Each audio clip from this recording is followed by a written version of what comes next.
Querido Padre Christian, queridos irmãos e irmãs, queria só me apresentar brevemente, um pouquinho melhor. Meu nome é Padre José Eduardo, eu sou padre da Diocese de Osasco e trabalho na paróquia São Domingos, o Pregador, lá em Osasco. Aliás, os meus paroquianos vão ver essa gravação depois, então eu quero saudá-los de todo o meu coração. Eu os amo muito e os trago aqui comigo na oração, rezando por cada um deles. E, dentre outras coisas, eu sou professor de teologia moral. Eu me formei, me doutorei nessa área da teologia lá em Roma. E aqui no Brasil eu presto esse serviço em algumas faculdades, ensinando os futuros sacerdotes um pouquinho dessa parte da teologia, que é a teologia moral. E desde 2013, acabou acontecendo que eu me envolvi nesse debate sobre a ideologia de gênero e nem pensava em fazer isso. Estava me ocupando com outras coisas, mas, no final das contas, acabei tendo de lidar com o assunto da ideologia de gênero, que, vamos combinar, não é um assunto muito simpático, como vocês acabaram se inteirando aqui em Divinópolis. Mas vamos começar com o Evangelho da missa de hoje. Hoje é festa de Santa Maria Madalena, essa mulher que um dia se encontrou com Jesus e deixou tudo para trás. O Evangelho nos conta que ela foi possuída por 7 demônios e que Jesus a libertou destes espíritos malignos. E a partir de então ela começou a servi-lo com os seus bens, dedicando-se totalmente a Jesus.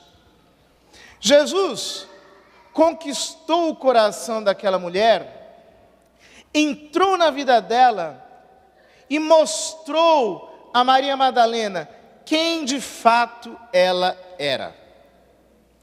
Ela se encontrou consigo mesma, encontrando-se com Jesus. Ela recuperou o destino de sua vida em suas mãos, entregando-os a Ele. Passou a segui-lo fielmente até a cruz. Todos o abandonaram, com exceção de Nossa Senhora, de Maria, mulher de Cleofas, que era tia de Jesus, de São João Evangelista e dela. Na noite da ressurreição, ela deixou tudo para trás e foi ao túmulo de Jesus, enfrentando os perigos da noite, enfrentando os perigos dos guardas que odiavam a Jesus e seus discípulos. Ela foi lá. Quando chegou, a pedra já tinha sido rolada do túmulo, o seu coração se angustiou, ela pensou que o tinham roubado de lá. Foi correndo contar aos apóstolos, que quando receberam essa notícia, foram correndo ao sepulcro. Chegaram lá, viram no vazio, João viu e acreditou, os apóstolos voltaram para o cenáculo e Maria Madalena voltou novamente para o sepulcro. Olhou para dentro, viu 2 anjos, um sentado na cabeceira e outro aos pés do sepulcro. Alguns comentadores dizem que aí está um símbolo da Arca da Aliança do Antigo Testamento, que ficava no Santo dos Santos, a parte mais interior do Templo de Jerusalém, em que os judeus diziam que habitava Deus. Mas Jesus não estava lá.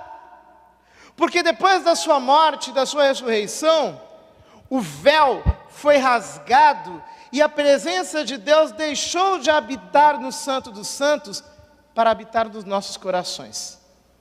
Nós somos o novo santuário onde habita Deus. E por isso ela não o encontrou dentro do túmulo. Seus olhos estavam marejados de lágrimas. Ela se volta para fora e se encontra com aquele que ela pensava que seria o jardineiro. Por um acaso o Senhor levou o meu Senhor do túmulo? Mostra-me que eu vou lá buscá-lo. Uma mulher tão fraca. Como poderia trazer o corpo de Jesus sozinha? Tão grande é o amor dela, que ela pediu o corpo do seu Senhor. Então, repentinamente, depois de ter feito primeiro uma pergunta, Jesus chama Maria Madalena pelo nome. Maria! Notem, ele não a chama de Madalena,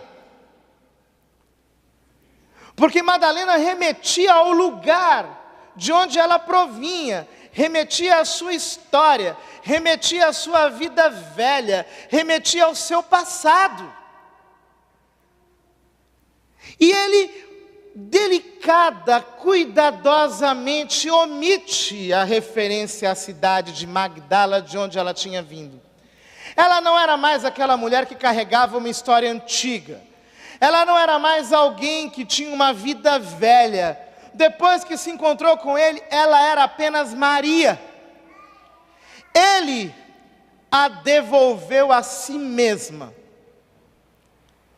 E por isso, quando ele a chama pelo nome, quando ele lhe devolve a sua identidade, quando ele chega à essência de quem ela é, ela imediatamente reconhece a sua voz e lhe diz: Rabone, que quer dizer mestre.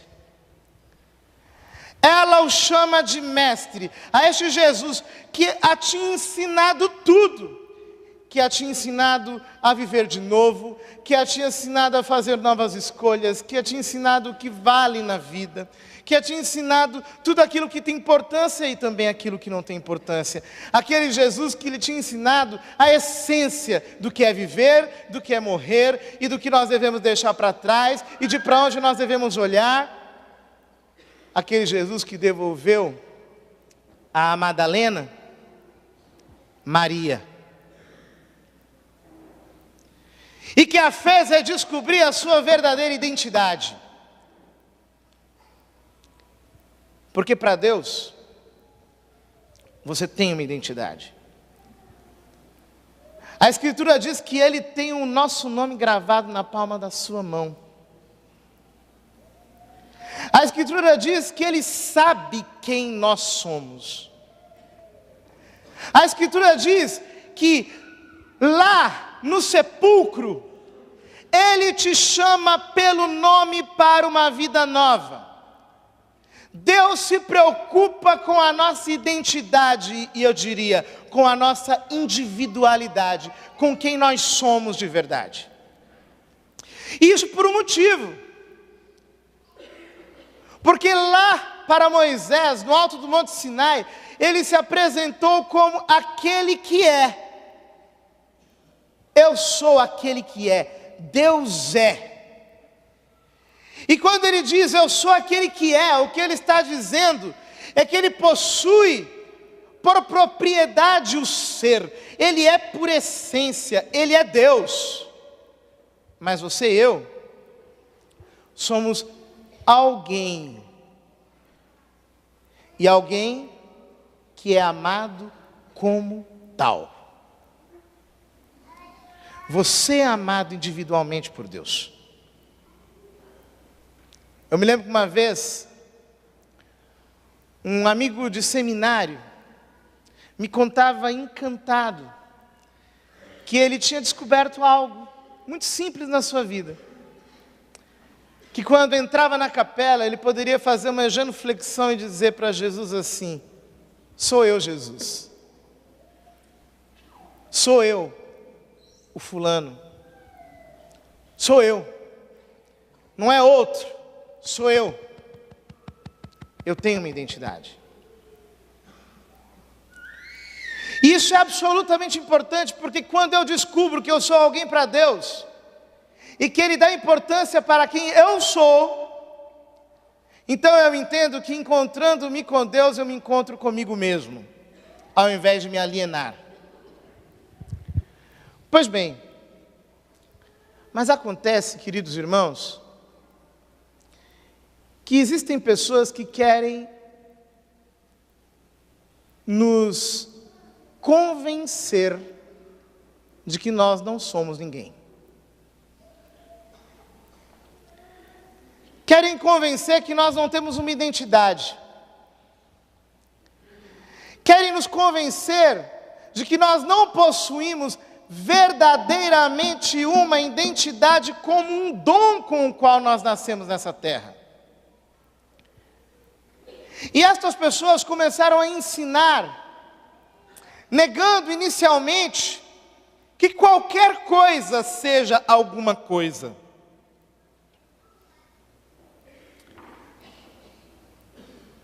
Na metade do século XX surgiu uma galera que inventou uma teoria chamada desconstrucionismo. Em que consiste essa teoria? Consiste em dizer que nada, absolutamente nada, pode ser provado que seja alguma coisa.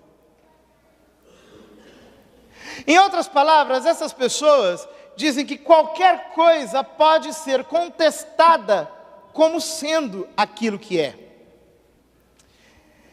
E eles se divertem fazendo esse tipo de exercício, dizendo, você acha que isso é isso? Não, isso não é isso, na verdade isso aqui é outra coisa, mas nem outra coisa é, isso aqui pode não ser, nada disso pode ser qualquer outra coisa, porque nada é alguma coisa, tudo pode ser algo diferente daquilo que é. E ficam com essa conversa de gente maluca, negando que as coisas são aquilo que elas são, e ao mesmo tempo afirmando que elas podem ser qualquer coisa, diferentemente daquilo que elas são. Você entendeu? Não, não dá para entender. Fique tranquilo. Só que acontece o seguinte, se eles fossem aplicar isso na realidade, eles não iam convencer ninguém.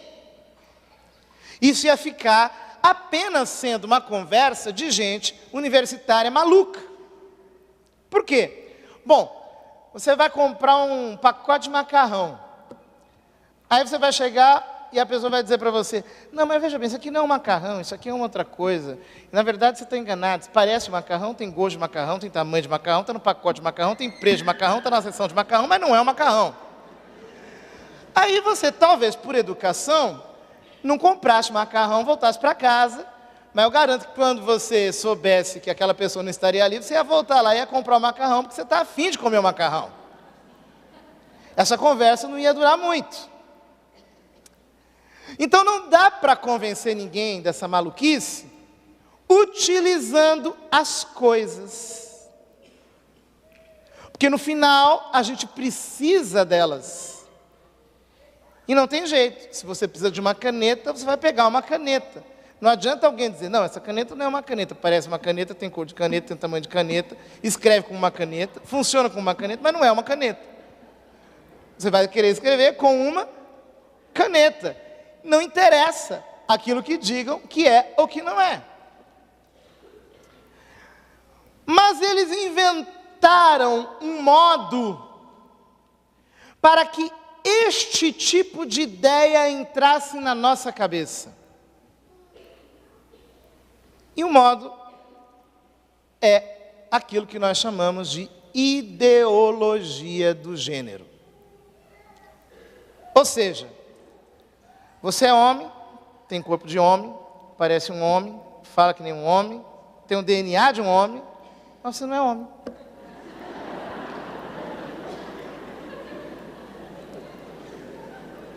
Você é uma mulher, tem o DNA de uma mulher, tem o corpo de uma mulher, o jeito de uma mulher, a voz de uma mulher, o cabelo de uma mulher, tudo de uma mulher, mas você não é uma mulher.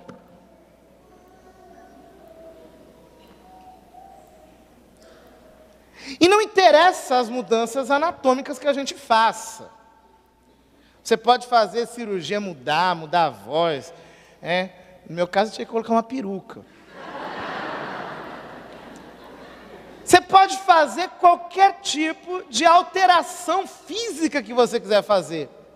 Mas é o seguinte, meu filho, a tua identidade sexual está em cada célula do teu corpo. Não tem jeito. Você pode morrer.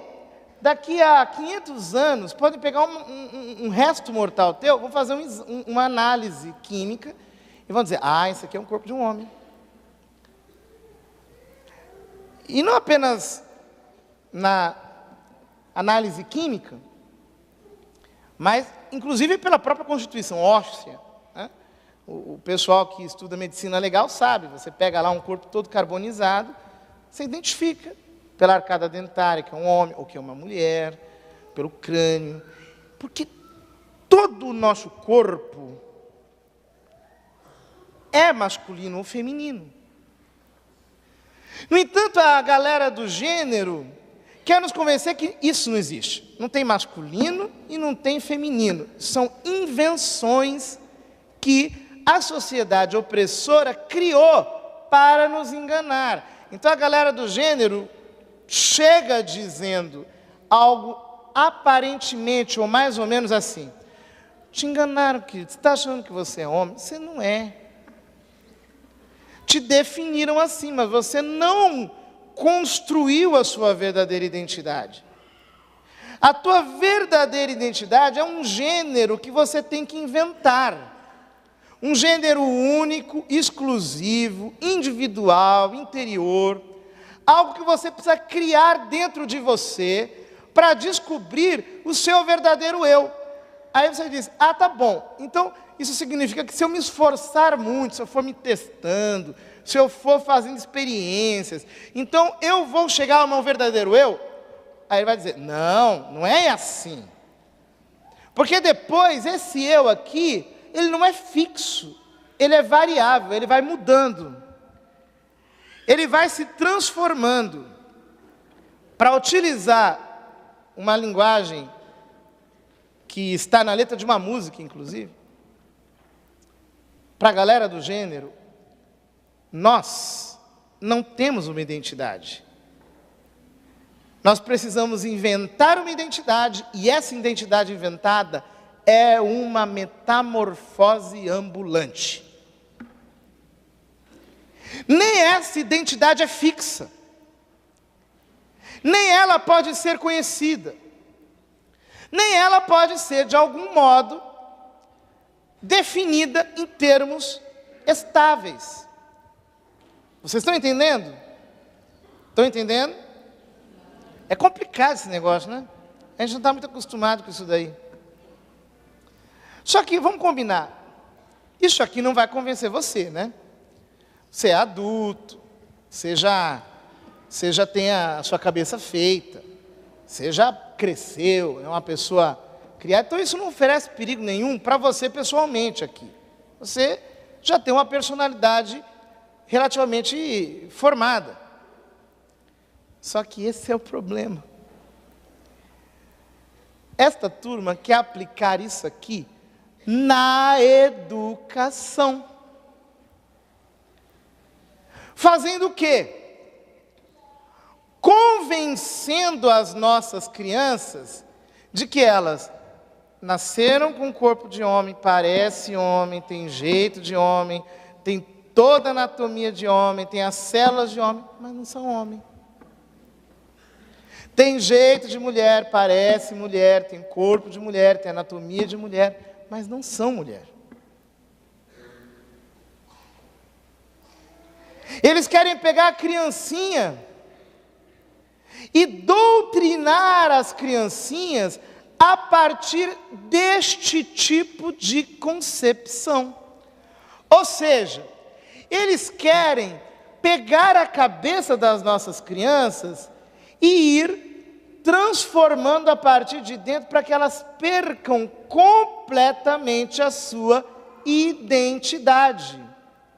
E isto não é uma teoria.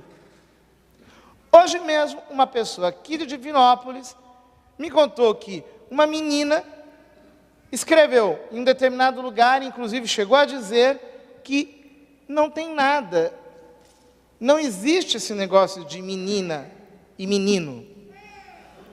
Um menino pode ser uma menina. E uma menina pode ser um menino. Uma criança aqui de Divinópolis. Isso está acontecendo em vários lugares do mundo. Essa turma quer impor isso pela via da lei.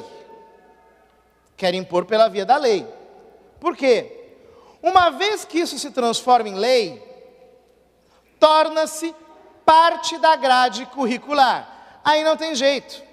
Aí o professor tem que ensinar, o aluno tem que se adequar e os pais não podem fazer nada. Por exemplo, na Alemanha, aconteceu o caso de que uma escola estava ensinando os filhos de um casal, segundo a ideologia de gênero, quer dizer, acabando com a identidade das crianças.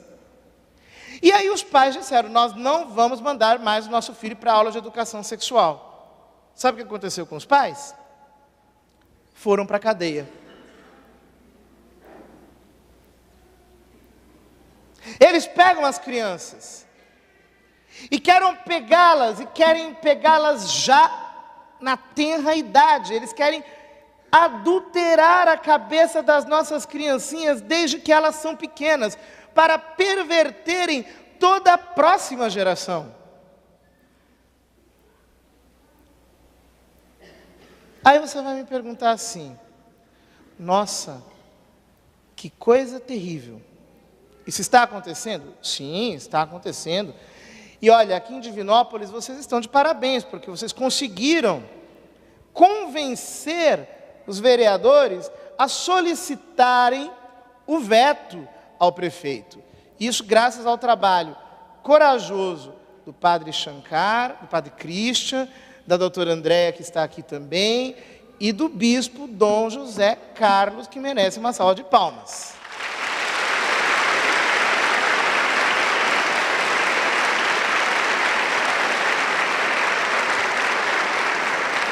Mas estejam atentos, porque embora não tenha passado, ontem mesmo, na audiência que eu dei ali na Cúria Diocesana, alguém chegou a dizer, embora não tenha passado na lei, isso está sendo tratado na sala de aula. E, inclusive, as pessoas querem insistir nesse tipo de tema para, aos poucos, irem adulterando a cabeça e a identidade das nossas crianças. Nós precisamos resistir, nós precisamos ser corajosos, nós precisamos, como cristãos, mas não apenas como cristãos, como cidadãos, precisamos nos levantar contra este tipo de prática e defender as nossas famílias. Por quê? Porque quando a ideologia de gênero estiver aplicada e estiver sendo vivida pelas nossas crianças, que um dia se tornarão adultos, o que vai acontecer com a família? A família acaba. Você vai me dizer, nossa, padre, mas que visão mais estranha. Por que a família acaba? A família acaba por um motivo simples. Porque a família está fundamentada em figuras familiares. Você tem o pai, você tem a mãe e você tem os filhos. Veja como eles fazem as coisas. Primeiro eles vão dizendo que família não é mais constituída por um matrimônio entre um homem e uma mulher. Hoje mesmo eu li uma notícia que um homem se travestiu de mulher. Ele é um homem que tecnicamente se autodefine como transexual.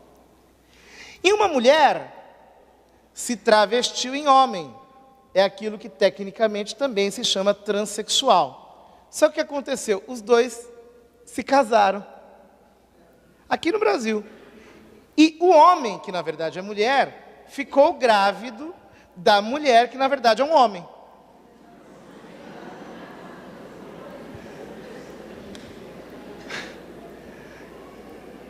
Falem para mim, se esse tipo de comportamento se vai alastrando pela sociedade, pela via da doutrinação, pela via da indução, notem, nós não estamos falando de fenômenos que podem surgir espontaneamente e que são pessoas que merecem o nosso respeito. Nós estamos falando da técnica de tentar induzir as crianças para comportamentos deste tipo. O que é que vai acontecer com a família? A família vai se tornar não uma figura estável, fundada sobre identidades naturais e fixas. Mas a família se tornará um arranjo meramente jurídico. Você pode pegar aqui pessoas, quaisquer, dar um laço em torno delas e dizer, isso aqui é uma família. Qualquer coisa vai virar uma família. Pensa comigo. Se qualquer coisa pode virar uma família, logo, a família em si já não é mais nenhuma coisa. Olha o desconstrucionismo aplicado nas famílias. Isso aqui parece uma família, tem jeito de família, se comporta como uma família, mas não é uma família. E aquilo ali não parece uma família, não tem nada de família, não tem jeito de família, não tem anatomia, não tem corpo, não tem absolutamente nada, mas é uma família. E assim você vai confundindo a sociedade de tal modo que, se qualquer tipo de união pode ser uma família, a família já perde toda a sua verdadeira essência e todo o seu modo de ser. Mas eles não param por aí. Eles vão mais longe.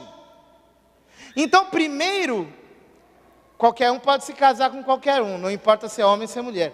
Qualquer tipo de união pode constituir uma família, não importa de que natureza seja. E depois você começa a convencer as pessoas que elas já não têm mais natureza.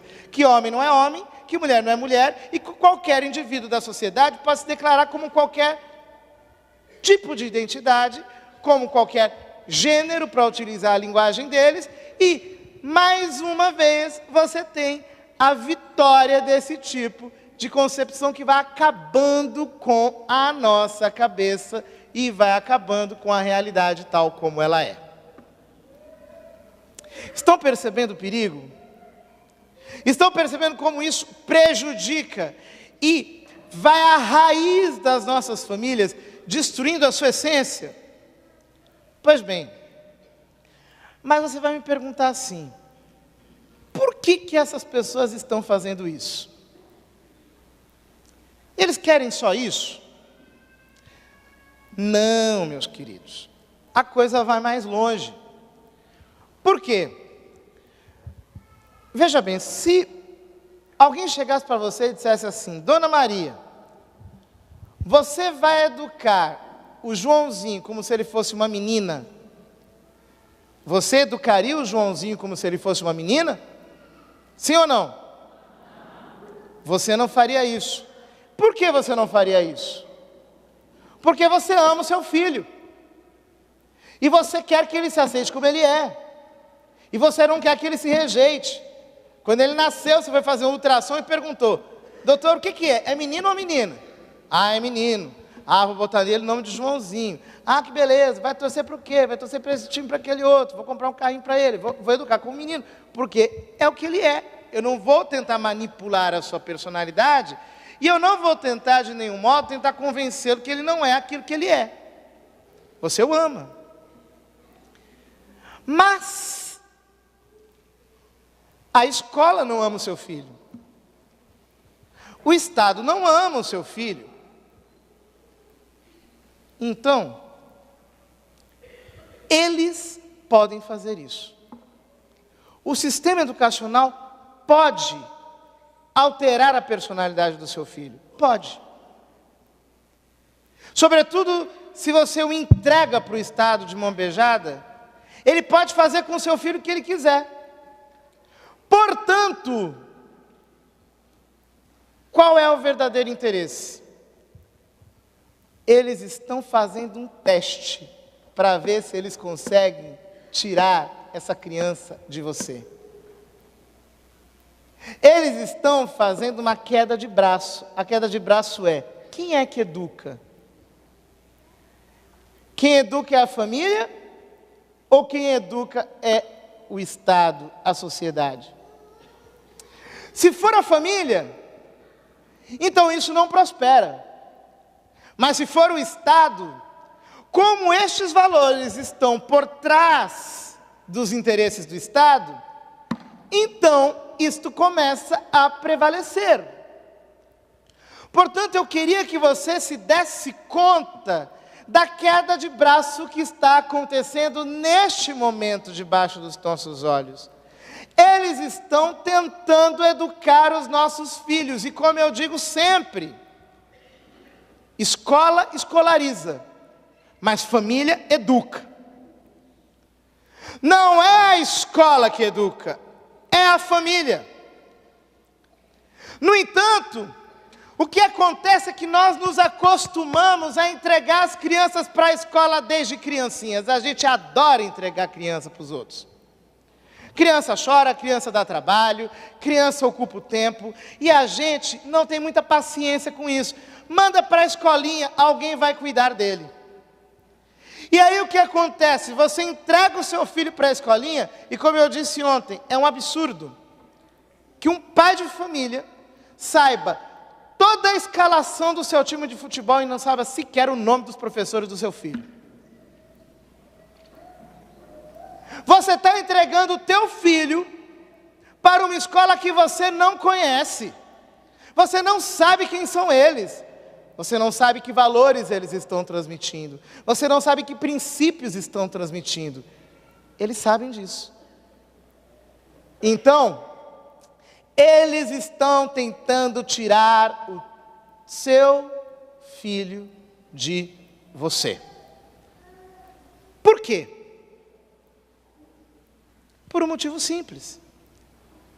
Porque na hora que ele tira o seu filho de você, ele pode educá-lo como quiser para ser um cidadão assim como ele quiser. Pergunto para vocês, se eu, olhando para mim mesmo, digo assim: eu não sei se eu sou homem, não sei se eu sou mulher, eu vou me educar assim, de um jeito completamente, como dizem eles, queer em inglês, estranho, esquisito, para virar qualquer coisa que venha me tornar?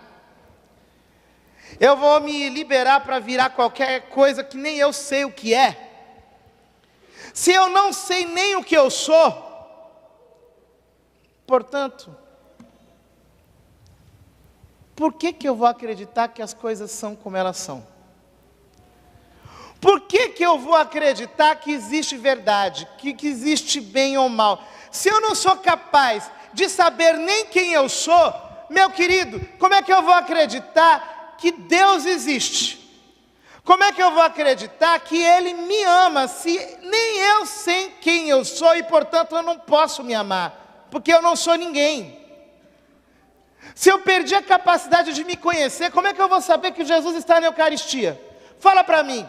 Como é que essa criança vai entender que ele se tornou homem no ventre da Virgem Maria, que era uma mulher, e que concebeu pela ação do Espírito Santo, e que ele deu a vida na cruz para nos salvar? Se ele não consegue acreditar nem em quem ele é, como é que ele vai acreditar que existem valores morais, que existem princípios éticos, que existem normas que vão nos orientando ao longo da nossa vida, uma sabedoria que nós aprendemos de geração em geração? Como é que eles vão acreditar que o que você está dizendo é verdade ou é mentira? Como é que eles vão acreditar que eles precisam ter uma vida estável, segura, como a gente tem na família? Como é que eles vão acreditar em qualquer coisa? Como é que eles vão acreditar no Evangelho? Eles não vão acreditar em mais nada. Eles não vão mais conseguir crer em absolutamente mais nada. E o que acontece quando a gente não consegue crer em absolutamente mais nada? A gente começa a acreditar em qualquer coisa. E aí chega a mídia, chega a televisão, chega a autoridade política, chega não sei quem, chega qualquer bobão e nos convence de qualquer bobeira. Se você não consegue mais acreditar em nada, você se torna absolutamente vulnerável. Você não resiste a mais nada. Você se torna um ser idiotizado, totalmente manipulável por aquele que chegar com a conversa mais mole, com um papo mais articulado, orquestrado, preparado para te enganar. Você se torna enganável. E quando você se torna enganável, o que acontece? Qualquer um pode te manipular. Ou seja, você pode ser refém de um sistema totalitário. É muito fácil manipular gente que não tem identidade. Então consegue-se criar impérios que não parecem impérios, ditaduras que não parecem ditaduras, e você está sendo controlado sem nem saber quem é que está mandando em você. E aí, meu querido, talvez será tarde demais para nós entendermos que passou o tempo de lutar. Não, nós não vamos entregar os nossos filhos para o Estado. Nós não vamos entregar os nossos filhos de mão beijada para eles. Eles vão aprender sim que eles são alguém, que eles nasceram com uma identidade, nós os amamos com a identidade com a qual eles nasceram, que é a identidade com a qual Deus os criou. Nós vamos educá-los de acordo com os princípios.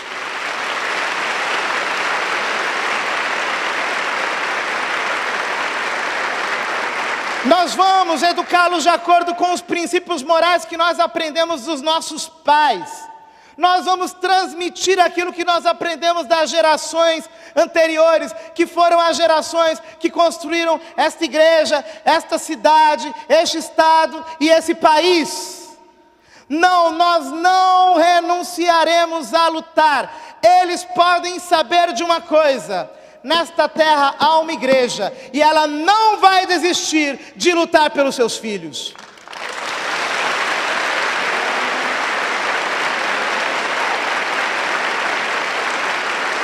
E eu quero te dizer que Deus tem nos abençoado. Queridos irmãos, o Brasil se levantou. O Brasil foi a primeira nação que levantou-se contra a ideologia de gênero. Em nenhum lugar do mundo ela tinha sido vencida. Ela acabou de ser aprovada no México, me informaram hoje. Aqui no Brasil nós estamos vencendo. Nós derrotamos no Congresso Nacional, no Plano Nacional de Educação. O governo federal enfiou de novo para os planos municipais. Dos 5.600 municípios que já votaram, em 3.500 o plano municipal já foi aprovado. E nestes 3.500 municípios em que foi aprovado o plano municipal de educação, estava lá o povo, as famílias estavam nas câmaras, e nós vencemos em 98% dos municípios.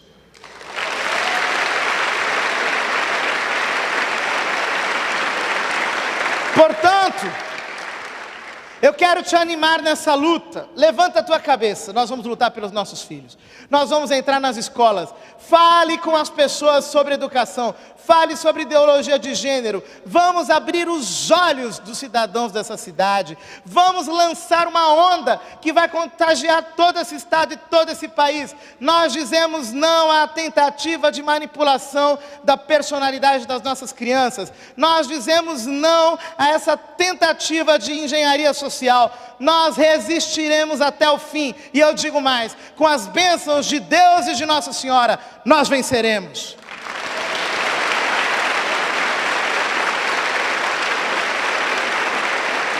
Deus coloca essa vitória nas nossas mãos.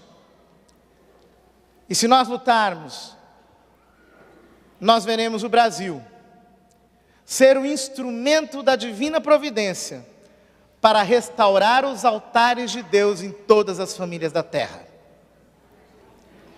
Deus há de levantar o Brasil para libertar outras nações do mundo deste jugo, se nós lutarmos pelas nossas famílias, pelas nossas casas, pelos nossos lares. Portanto, queridos irmãos, meu coração arde hoje, de alegria, de felicidade por poder estar aqui.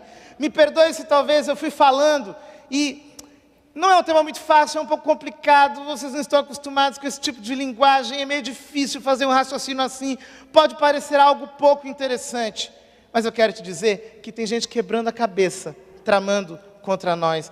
Nós hoje podemos usar a nossa cabeça iluminada pelo Espírito Santo para desfazer e desmascarar estes sofismas enganadores. Que Deus possa nos abençoar, que Ele de fato nos use para abrir os olhos de tantas pessoas desinformadas e que nessa cidade de Divinópolis, que leva o nome do Divino Espírito Santo, possa se levantar um povo cheio do fogo de Deus, que irá mostrar às famílias que agora chegou a hora da família.